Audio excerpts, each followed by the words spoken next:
Hi again, second graders. Tonight we're going to continue with the Paul Bunyan story in Mary Pope Osborne's American Tall Tales.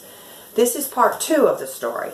Last night I read about Paul being kicked out of his hometown in Maine because he was so big and destructive, and growing up in the woods of Maine, and then finding Babe, his blue ox. So we'll call this Paul Bunyan part 2. When next heard of, Paul and Babe were headed to Arizona. Paul dragged his pickaxe behind him on that trip, not realizing he was leaving a big ditch in his tracks. Today, that ditch is called the Grand Canyon. When they got back from out west, Paul and Babe settled down on the Big Onion River. One night, after the two had spent the day rolling thousands of logs down the river, Paul was so tired he couldn't see straight. As he lay under the stars, his giant body aching, he said, "Babe, it's time I started me a logging camp. I'm going to hire a bunch of fellers to help me." You might say this was a turning point for Paul Bunyan. Not for 30 years, since the day his parents had left him crying all alone in that Maine cave, had he asked a single human being for help. But the next day, Paul and Babe hiked all over the northern timberlands, posting signs that said, "Loggers needed to work for Paul Bunyan. If interested, come to Big Onion, Minnesota to apply." Word spread fast. Since all the woodsmen had heard of Paul Bunyan, hundreds of thousands of them hurried to Big Onion, eager to be part of his crew. Paul wanted the biggest and the brawniest men for his camp, so he made an announcement to all the men who gathered to apply for the job. "There's only 2 requirements," he said. "All my loggers have to be over 10 feet tall and able to pop 6 buttons off their shirts with one breath." Well, about 1,000 of the lumberjacks met those requirements, and Paul hired them all. Then he built a gigantic logging camp with bunkhouses a mile long and bunks 10 beds high. The camp's chow table was so long that it took a week to pass the salt and pepper from one end to the other. Paul and Babe dug a few ponds to provide drinking water for everyone. Today, we call those ponds the Great Lakes. But feeding that crew of giants was a bigger problem. One day, Paul's cook, Sourdough Sam, said to Paul, "Boss, there's no way I can make enough flapjacks for these hungry fellers. Every morning, the ones who don't get seconds threaten to kill me." The next day, Paul built Sam a flapjack griddle the size of an ice skating rink. Then he lit a forest fire underneath that, and it burned night and day. "But how am I supposed to grease the thing?" Sam asked.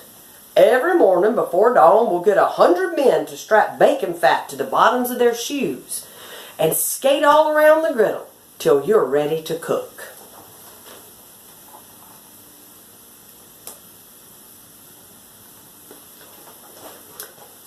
Well, after Paul got the flapjack griddle all squared away, he figured he needed a bookkeeper to keep track of all the food bills. So he hired a man named Johnny Inkslinger. Johnny kept the payroll, and he took care of Babe's hay and grain bills, and about 10,002 other things.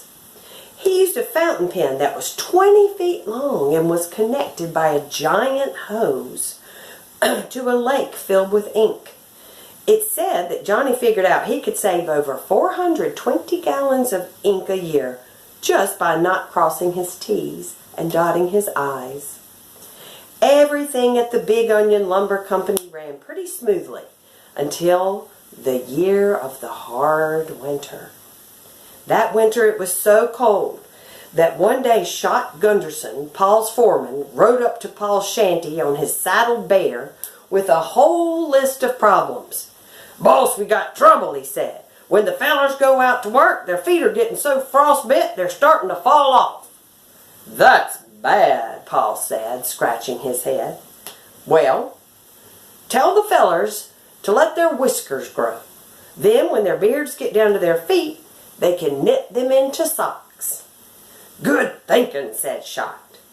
"What else?" said Paul. The flames for all the lanterns are freezing.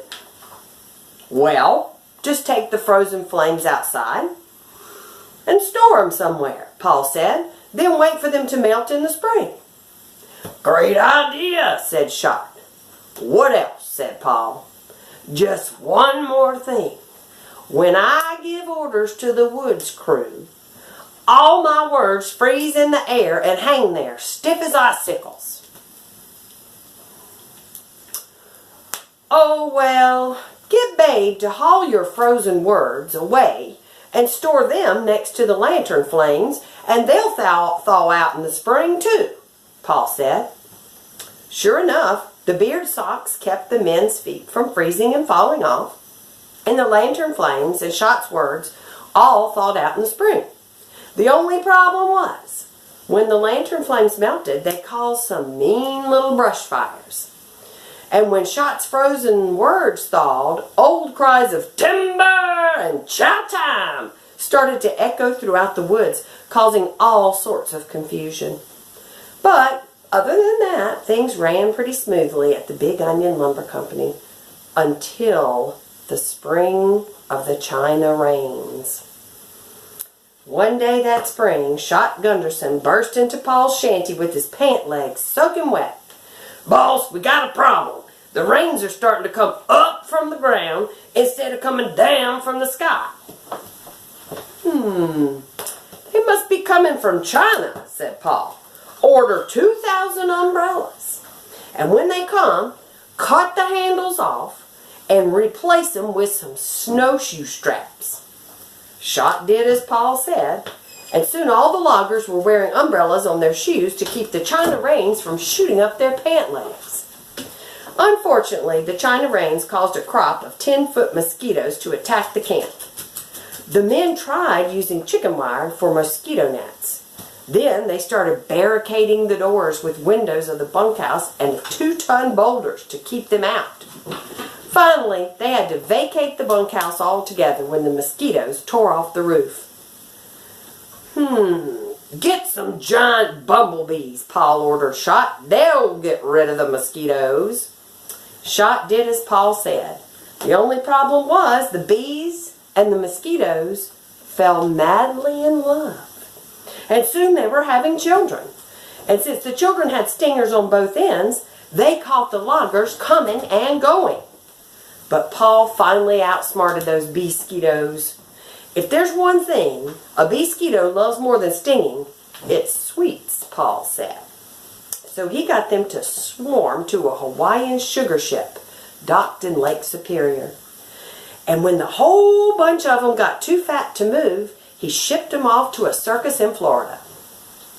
Well, there's stories and stories about Paul Bunyan, Babe the Blue Ox, and the Big Onion Lumber Company. For many years, old loggers sat around pot-bellied stoves and told about the good old times with Paul. They told how Paul and Babe logged all the trees in Minnesota, then moved on to Washington, Oregon, and Alaska, and when last heard of, the two were somewhere off in the Arctic Circle. The old loggers are all gone now, but many of their stories still hang frozen in the cold forest air of the North Woods, waiting to be told. Come spring, when they start to thaw, some of them might just start telling themselves. It's been known to happen. And do you want to bring me Sherlock? He was so bad the whole time I read this story. He has been running around and digging in the furniture and clicking his toenails, I guess because he wanted you to see him. So, say hey, Sherlock. Bye, y'all.